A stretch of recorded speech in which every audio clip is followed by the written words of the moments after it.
El doctor Jáuregui es médico, recibió de la UBA y geriatra universitario, doctor en medicina de la Universidad de Salamanca, es profesor adjunto y referente de la asignatura Desgaste y Envejecimiento de la Facultad de Medicina del Departamento de Ciencias de la Salud de la Universidad de La Matanza.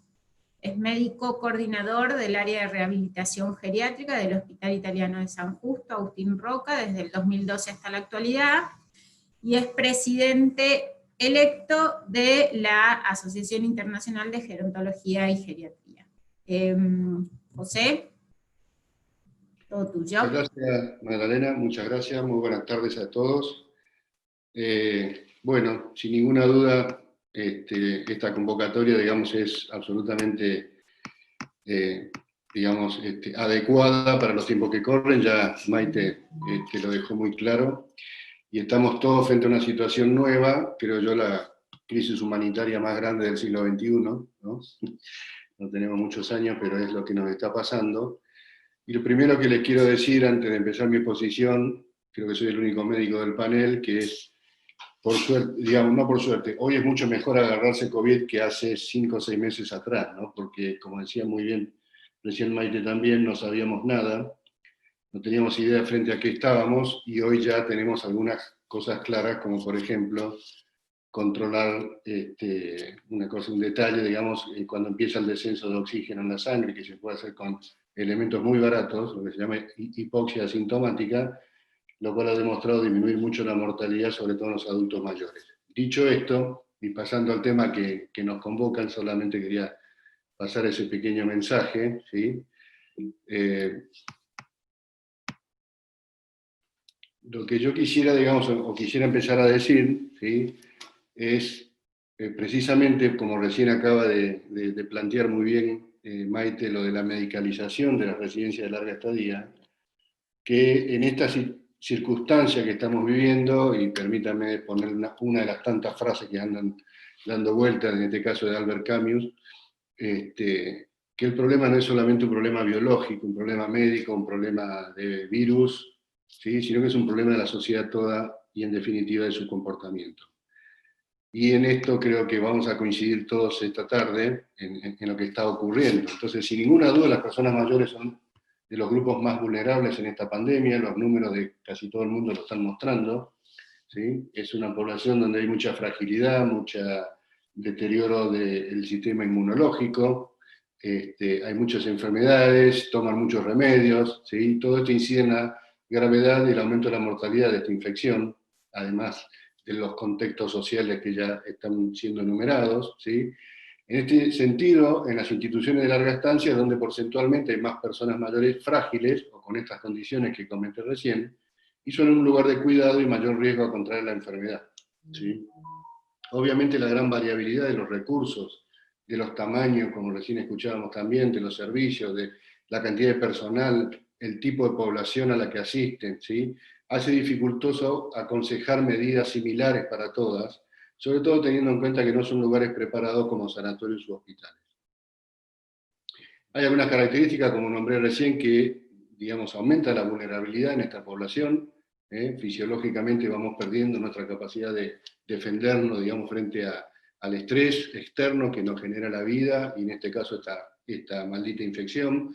La fragilidad que tiene una incidencia, sobre todo en los mayores de 80 años, casi un 30%, y es capaz de aumentar hasta 6 veces la mortalidad en esta población por cualquier causa. El portar un montón de enfermedades crónicas, como les decía recién, tomar muchos remedios, ¿sí? El gran porcentaje de discapacidad que tiene también este grupo etario, los trastornos nutricionales que pocas veces son evaluados o tenidos en cuenta, y que a la hora de sufrir infecciones graves son críticos, y el fenómeno del envejecimiento en sí mismo. ¿Cómo estamos en la Argentina? ¿Sí? Hoy la letalidad por el virus en Argentina es del 1,8%, es relativamente baja todavía, ¿sí?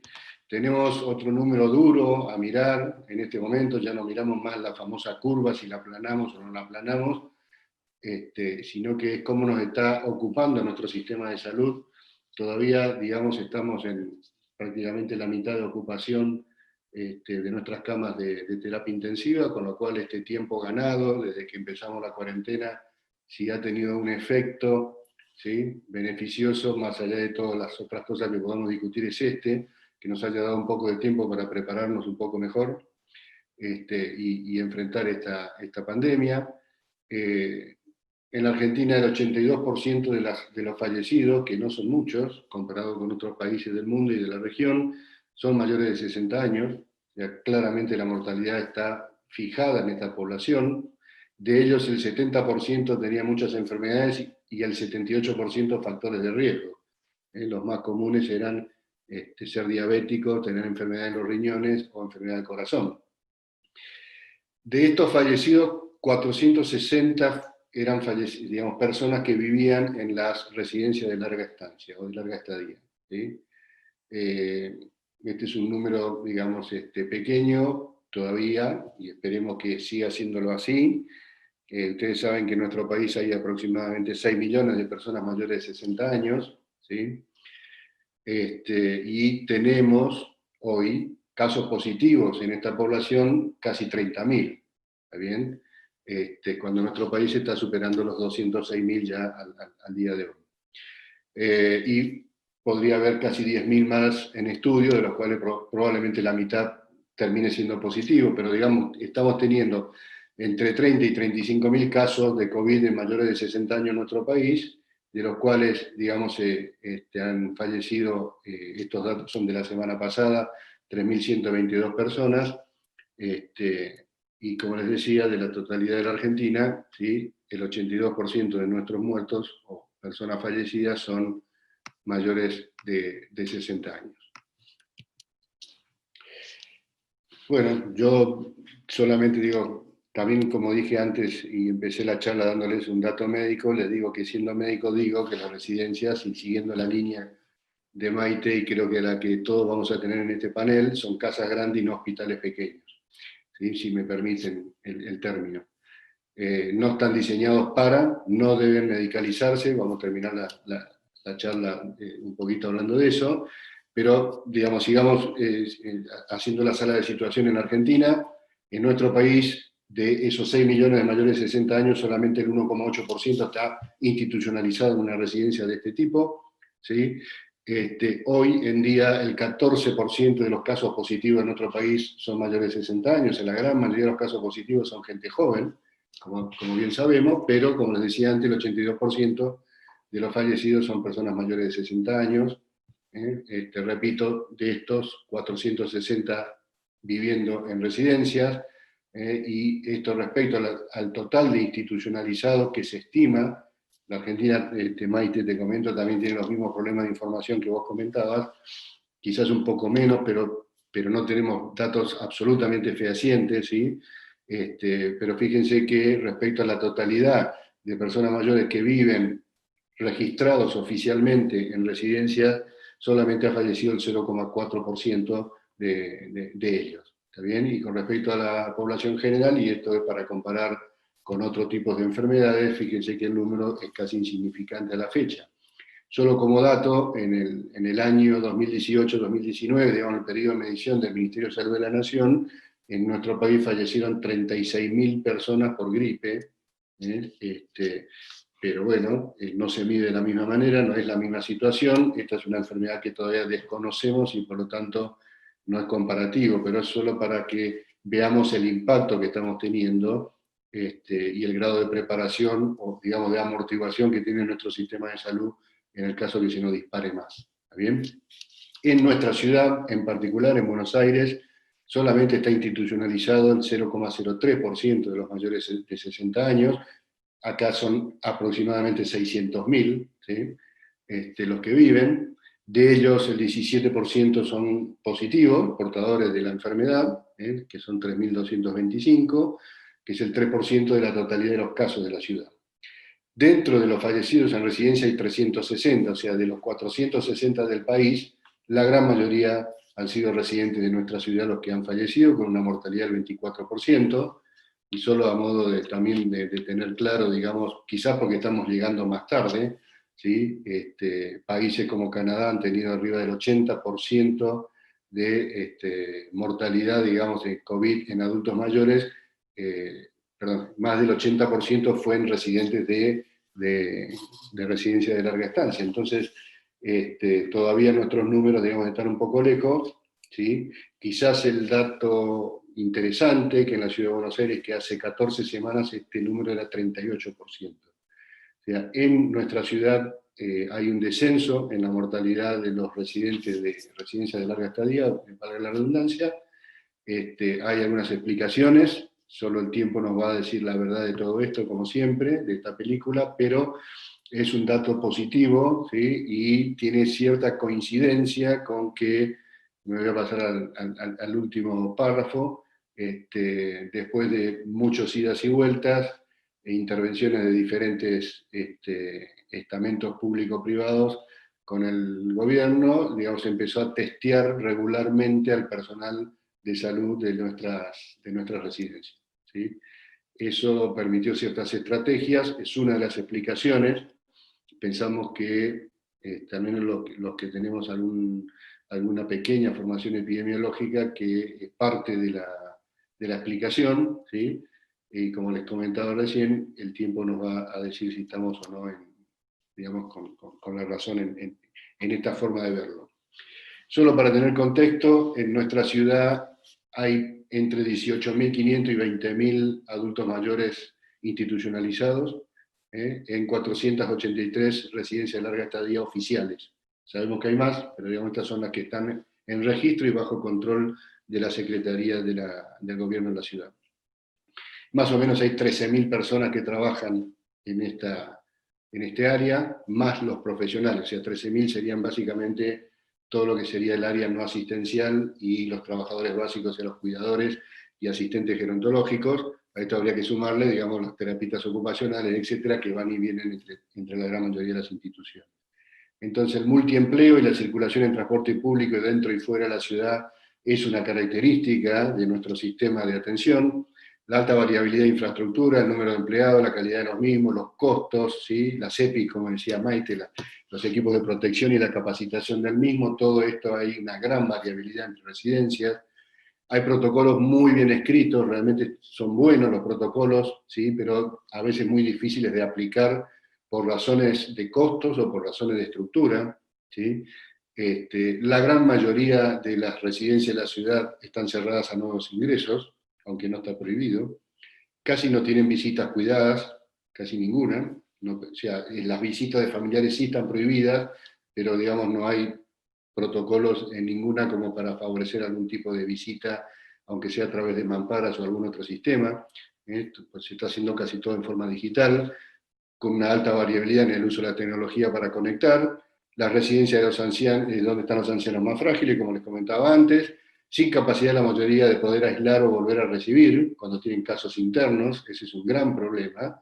Maite comentaba que allá el promedio era 2 habitaciones para 2 personas, bueno, acá no sé cuál es el promedio, ese dato no lo tengo, pero sí sabemos que hay residencias que suelen tener más de 2 personas, y el gran problema es que la gran mayoría estaba con una ocupación bastante arriba del 80%, con lo cual no tenían capacidad para tener, digamos, habitaciones para aislamiento interno, ¿no? Más allá del desconocimiento o la falta de preparación. Entonces, y permítanme el término, quizá no sea el más feliz, la industria, o si digo la economía que gira alrededor de la sustentabilidad de estas residencias, que en nuestro país, y a diferencia de España, la gran mayoría son privadas, no del Estado, está muy afectada económicamente, y esto también es algo que hay que empezar a pensar para la pospandemia. Entonces, algunos pensamientos para después también poder por ahí discutir un poco, ¿sí? Una de las cosas que está empezando a verse es que ya se necesitan instituciones que reciban no solo nuevos ingresos de adultos mayores que no están recibiendo, sino personas que ya han tenido COVID y deben o quieren seguir en ellas o en otra similar, porque se está viendo cierta rotación, por ahí no quieren volver en donde se contagiaron, entre comillas, pero necesitan de otra. Esto está empezando a pasar, y era lógico que pase.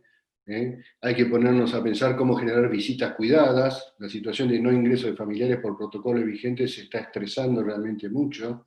Esto está empezando ya a tener un alto impacto, digamos, en los residentes. Creo que lo dejó también muy claro Maite hace un rato, ¿sí?